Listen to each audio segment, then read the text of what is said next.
All right. Well, what do you guys think? You want to get started? Thomas, are you squared away? Yeah, should be good. I think maybe we could, if there's a chance to do quick intros. I know for myself, meeting many of these folks for the first time would be great to know people's affiliations. Yeah, sure thing. Yeah. I'm happy to start it off. My name is Blake Mclaren. As many of you know, I'm president of the Southside Slopes Neighborhood Association, and this is an official development activities meeting. We're actually co-facilitating, or I'll be co-facilitating this with Thomas. And Thomas, what do you do for this city? Yes, yeah. My name is Thomas Scharf. I work with the Department of City Planning on their neighborhood planning team. So I'm the neighborhood planner, excuse me, for Southside Slopes, and I'll be helping facilitation. Also be taking notes through the meeting around the conversation. So looking forward to the chance to for a developer to provide overview, and then also the chance for feedback from community members to share that. Yeah, no problem. Who else do we have on the call? Actually, Thomas had a pretty good idea. If you want, you can put your name and whomever you're associated with in the chat. I know that they like to have recorded attendance for everyone that shows up to these meetings. I know that we have Kitty. Yeah. So it's Kitty and Jeff when we are with Friends of Southside Park. Great. And we've got Jamie Balzer also with Southside Park. Correct. That's I'm here. That's fantastic. I think we have another board member from the Slopes. Hello. Hey, Kara. Good to see you, Adam. Hello, Adam and Kara. I'm so glad you're here. Adam, it just dawned on me about half an hour ago that I should have told you about this. So I'm glad you know. And then, I have someone on the inside. And then we have Joe Hackett from the Architects working on this. Yes, Joe Hackett from LaQuatra Bonci Associates. We're the landscape architects working on the trail project for Kitty and Jeff. That's great. Thanks, Joe. I think at this point, probably everyone is pretty familiar with how to work Zoom. If you do have any technical problems, there is a question and answer tool at the bottom. By all means, either unmute yourself temporarily with a space bar or go ahead and bring up the chat, and we'll do our best to help you through that. So Thomas, let me turn it over to you to talk a little bit about, actually, let me share my screen here. And I'll have you go through the DAM process, what triggers a DAM and RCO, and bear with me.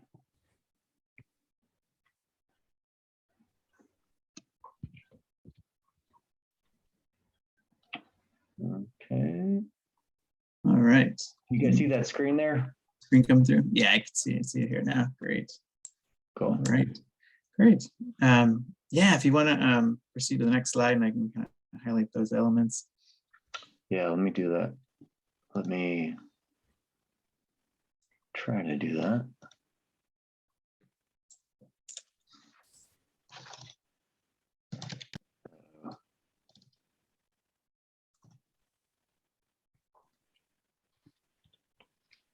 I think my screen is frozen. All right, bear with me here. My technical advisor is in Harrisburg at the moment. Ah, there we go. It's working now. Great. Okay, great. Great, yeah. So the Registered Community Organization, or RCO, program it's organized through the Department of City Planning, and it's really a chance for kind of a channelized way for when development activities happen in a neighborhood, for the community to provide their feedback through the neighborhood organization, the community organization that serves as that RCO, or that registered community organization. So a way for feedback about planning processes and those new development activities. And then there's certain thresholds for what not necessarily any kind of development activity has to go through an RCO. It depends on the threshold and nature of the development. So you can see here, as Blake pulled up some of those some of those thresholds. So examples of there's significantly large enough square footage for a new expanded structure, for more residential units, as well as when there's significant new parking, enlargements to parking areas, use variance, also very large scale developments like planned developments that involve preliminary land development plans and final land development plans, project development plans. When there's changing of the zoning map, use variances, applications going to the zoning board of adjustment, and then also when we think about the master development plans, kind of in the same type of scenario of large scale planning, institutional master plans, and then applications that need to go to Historic Review Commission or Art Commission.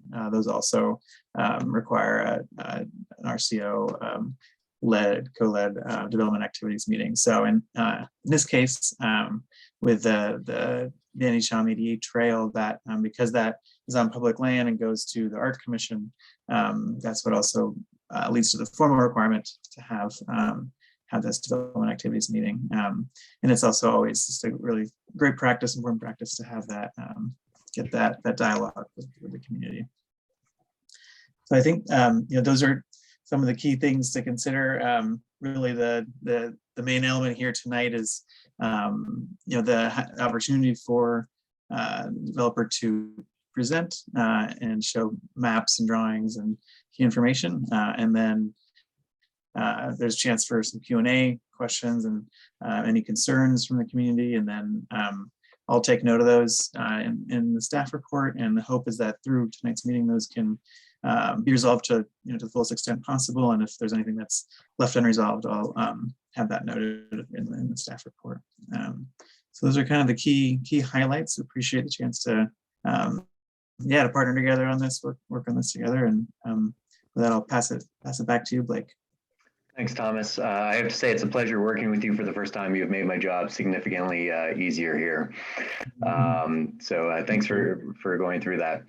Real quick about the Slopes Neighborhood Association. I'm sure all of you are pretty familiar with us at this point. But we were approved as an RCO in July of 2020 by the Department of City Planning. As Thomas mentioned, when that basically means when an applicant goes to the city request, going before either the Zoning Board of Adjustment, the Planning Commission, the Historic Review Commission, and or the Art Commission, they must contact the RCO within their geographic boundaries, and that happens to be us in the Slopes. So these are public meetings where Thomas, in our case, is going to again take some notes, take attendance, and then he's going to prepare those notes and make them public on the city planning website.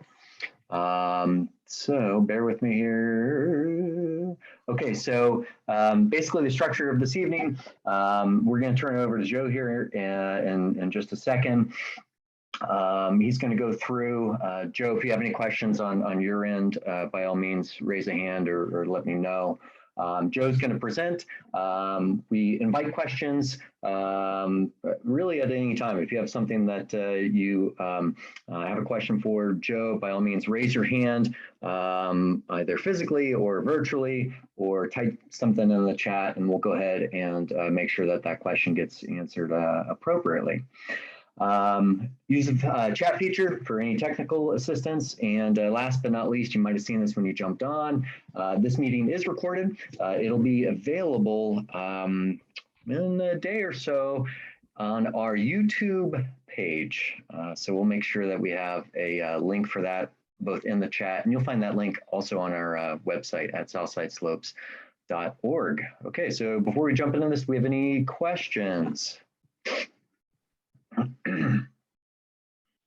No? Okay, Joe, I'm going to go ahead and make you host here. Give me just a hot second. Okay.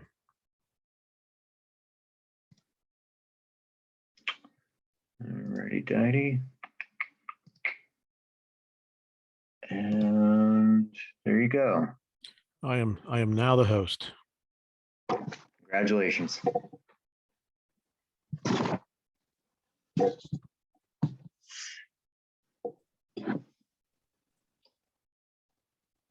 All right, can everyone see my screen? It's just text. So thank you all for allowing us to make this presentation tonight. As I said before, my name is Joe Hackett. I'm with LaQuatra Bonci Associates. We are landscape architects down here in the Southside Flats, your neighbor to the south, or to the north, actually.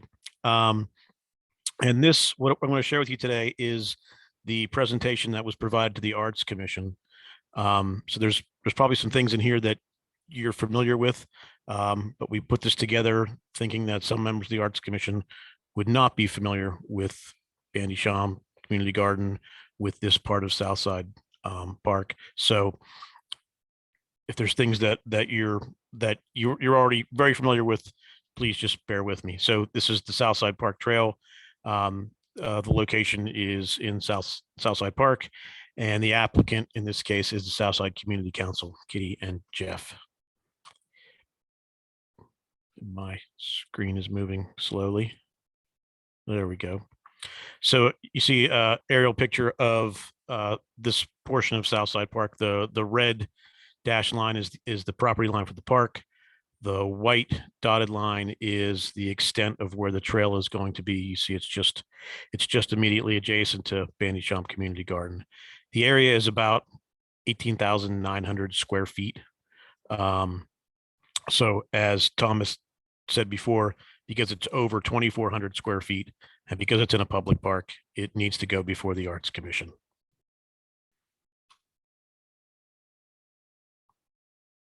Again, my screen is moving quite slowly. Very, very slowly.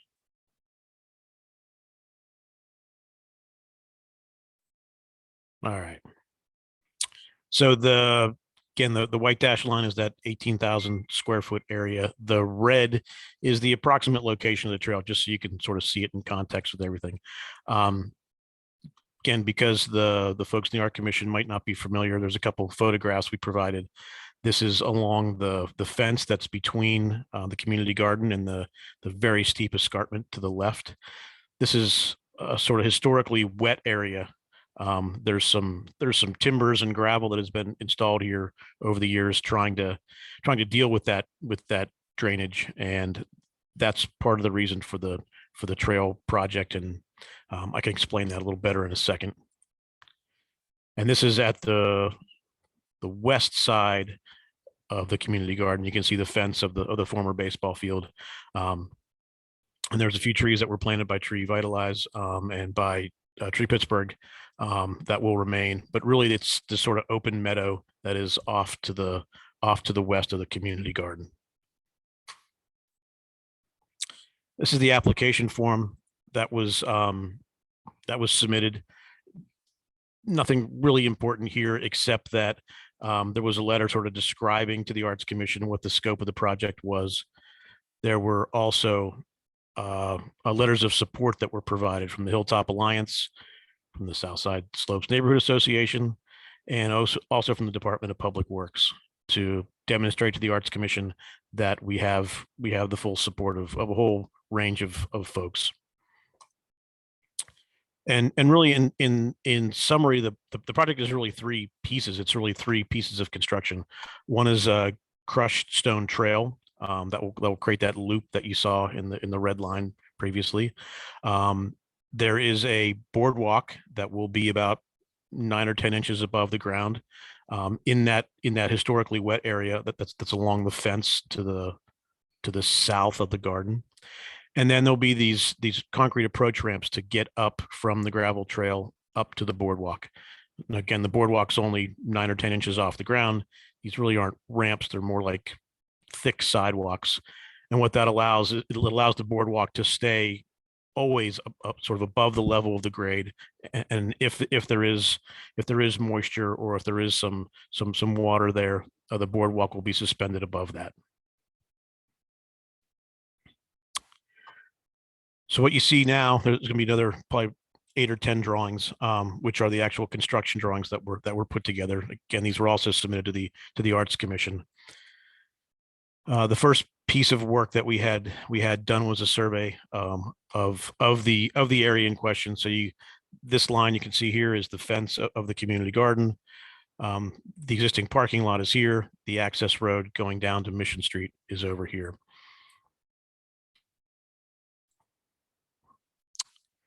Because we're doing disturbance, we've created an E&S plan, an erosion and sedimentation control plan. So the contractor will implement this. There'll be a series of silt socks and measures installed to prevent erosion from going beyond that 18,000 square foot area.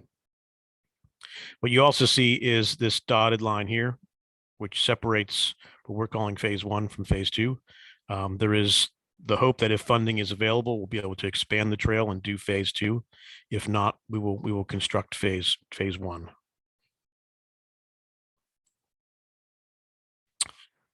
This is the demolition and removals plan. The things that are hatched are things that are coming out. So as I mentioned before, there's a series of timbers and gravel that were installed years ago trying to deal with that drainage problem. That will be removed. There's also 2 areas of Japanese knotweed that, while there is equipment out there, we think the best course of action is to excavate the soil, try to remove the root structure of the knotweed, get it out of here. So hopefully we don't have to deal with it in the future. The existing trees will remain, the ones that were planted by Tree Pittsburgh. There is one tree of heaven back here that will also be removed. Again, in the sort of line between phase 1 and phase 2, if phase 2 occurs, there are a couple trees that are dead right now that are in the way of the alignment of the trail. So we'd remove those and put the trail where those trees are, where they were. So the contractor will implement this detail down the corner. He'll put fence around each one of the trees to protect the root structure while there's equipment and work going on.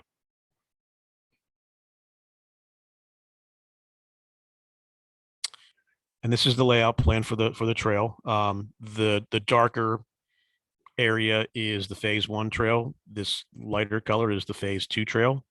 Right in the middle here, you can see this is where the boardwalk will be. Underneath the boardwalk is going to be gravel.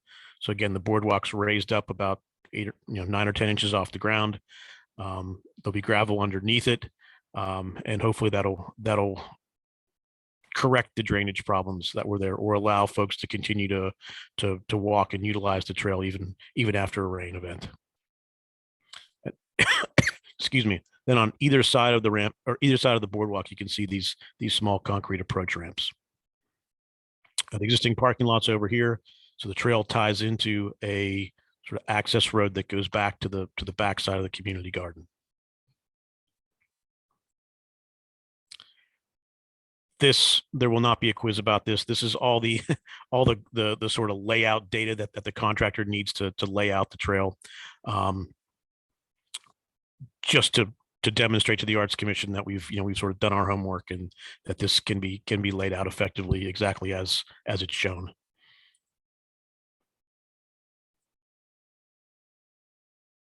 And there's a grading plan. Basically, the trail is set on the existing grade to minimize excavation, to minimize any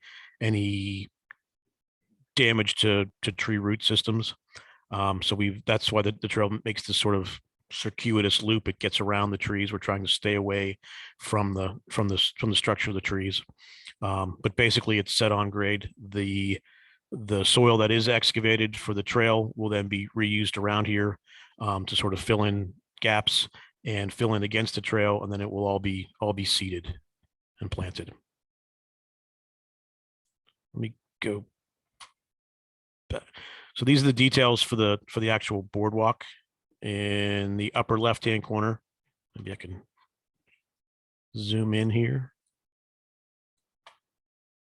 It's a cross section through the boardwalk. There will be these concrete foundations structures that will be set about 8 feet apart. On top of that will be a pressure treated deck, not unlike what you'd have on the back of your house. But again, it's only about 9 inches off the ground. Therefore, it does not need a handrail by code. What we have is these sort of edge protection, these sort of curbs, also made out of pressure treated lumber. So if someone in a wheelchair was using it, they would not be able to get to the edge and fall off the edge. Underneath the boardwalk, again, is this layer of gravel to help facilitate drainage. At the very ends of the boardwalk tapers down slightly. But again, it's always off the ground by a couple of inches. And then the boardwalk then meets this concrete approach ramp detail. So it'll really look like a sidewalk. It's not going to look like a ramp. Ramp's probably the wrong word. But it's really a thickened section of concrete to be able to get up off the ground. That way, the boardwalk is always meeting something solid. We had concern that if the boardwalk did meet the gravel trail, over time the gravel will erode, and there might be a tripping hazard. So if we create this concrete ramp, there's always a smooth transition between the boardwalk and getting down to the trail. And this is simply a overview plan view of it. You can see the circular foundations and the sort of post and beam structure of the deck. Again, there will not be a quiz about this. This is all the layout information for how they lay out the boardwalk. What we've talked about is having land force to most of the construction. They're a great partner for a project like this. There may be things that they cannot do. Their crews are not sophisticated enough to do. But it would be a great learning experience if we had a general contractor on board as well that could then teach the land force crew how to lay out something like this, how to install a foundation, how to do concrete work. So hopefully it's a win-win for everyone. And then this is the landscape plan. Again, as you can see, everything that's sort of hatched around the trail is a native meadow seed mix. It's actually a great company out of Meadville, PA. They create custom seed mixes for whatever region you're in. So they have specific seed mixes for southwestern Pennsylvania, for wet areas, for level areas, for exposed slopes. It's a really great way to bring in native habitat. I mean, what's happening out there now is it's an evolving meadow. We'd like to keep that as well. We don't want to turn it into a golf course. We want to keep it naturalized. And I will back out a little bit. This is the cost estimate that we've prepared for the trail. You can see phase 1 is about $70,000 and phase 2 is about $8,000. So hopefully if all the money is available, if funding can be acquired for both, we would construct both simultaneously.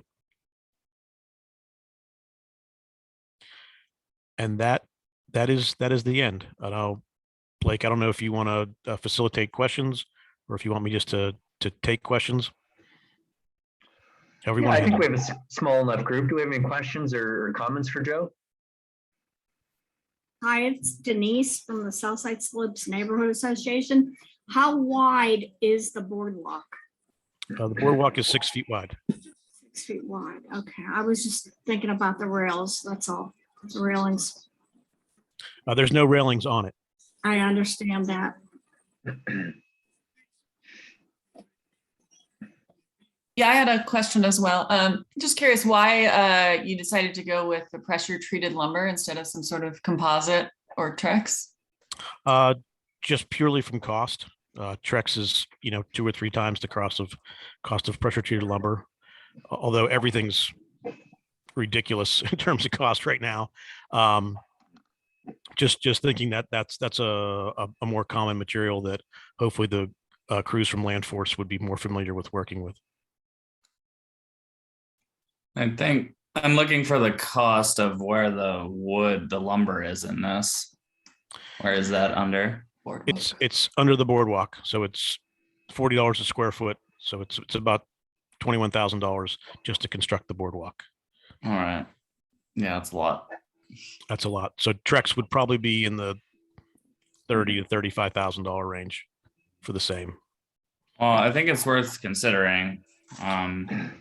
I'm sure, yeah, obviously you know this more than I do, but as someone with multiple decks, pressure treated lumber, especially in that wet, super wet area, is it's not going to last long, and we're just going to be repairing it, I'm guessing, in about 10 years or so. Yeah, do you have a timeline, I guess a time estimate for how long it's estimated to last? How long is estimated to last? I mean, it's off the ground. It's not, so the wood is not in contact with the ground.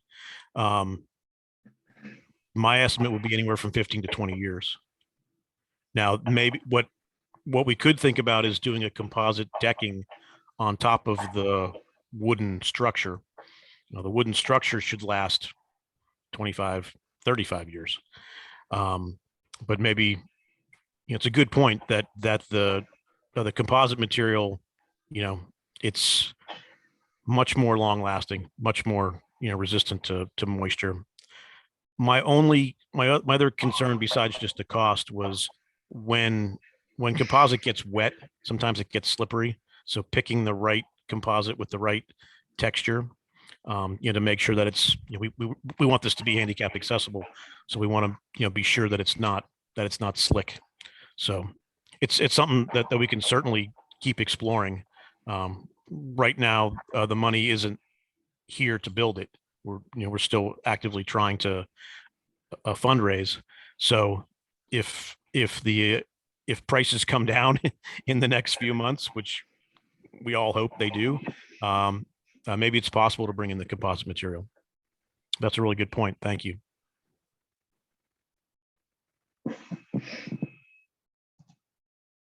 Let's see, do we have any other questions or comments?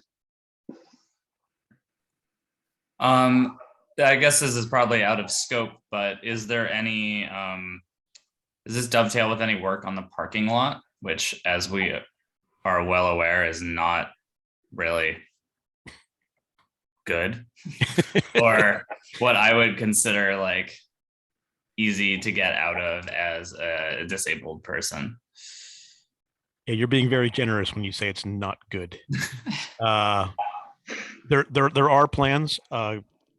Kitty and Jeff have been talking to the Parks Conservancy, and they've developed some preliminary plans for redoing the parking lot. In a perfect world, it'd be great to package all these things together and get them done at once. The availability of funding is what's driving the sort of separation of it. But right now it was hoped to get the trail done, to get it useful, to get folks out there and enjoying the park, and then hopefully that puts pressure on us that there's folks saying, do we want to use the trail, but the parking lot's awful, can we fix that too? So we actually have a call with the Conservancy and talked about what they need to do next to advance their plans a little more, to get them more to the level of the plans that you see here on the screen. So we're hopeful, but can't guarantee it, unfortunately. Yeah. Kitty or Jamie, do you guys remember if that parking lot was included in phase 1 for the overall development plan of the park, or was that phase 2?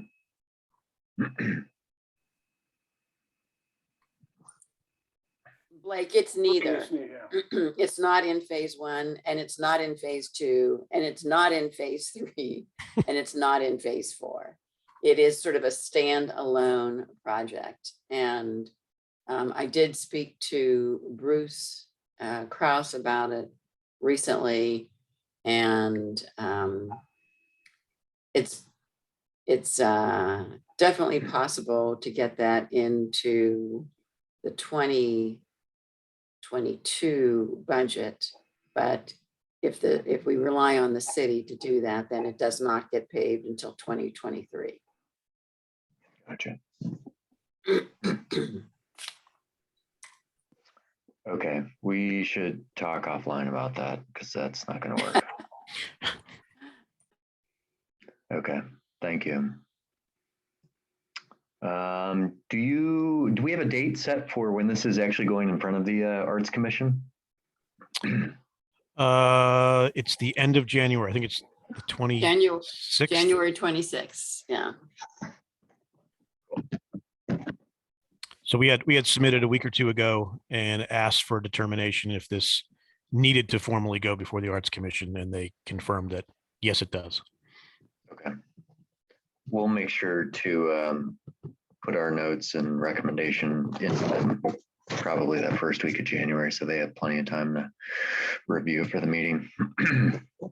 Great. Okay. Anything else?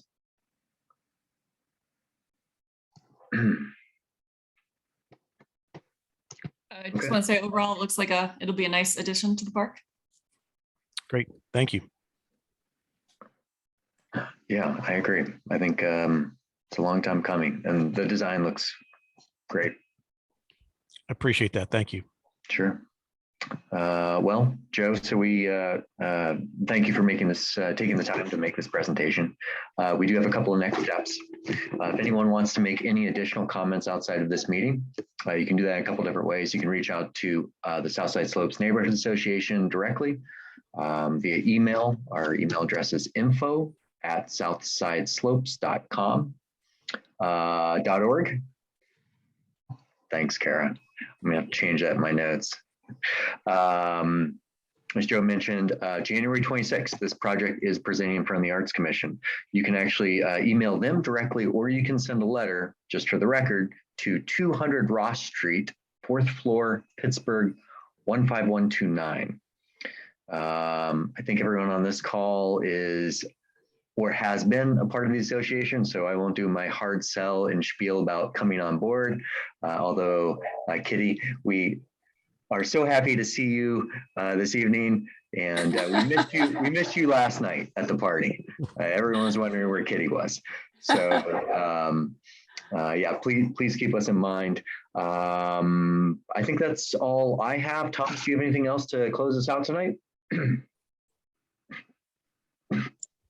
Hi there. I'll put in the chat the email address also just for the Arts Commission staff. So you have that. One second here. Perfect. Thank you. I'll make sure to save that.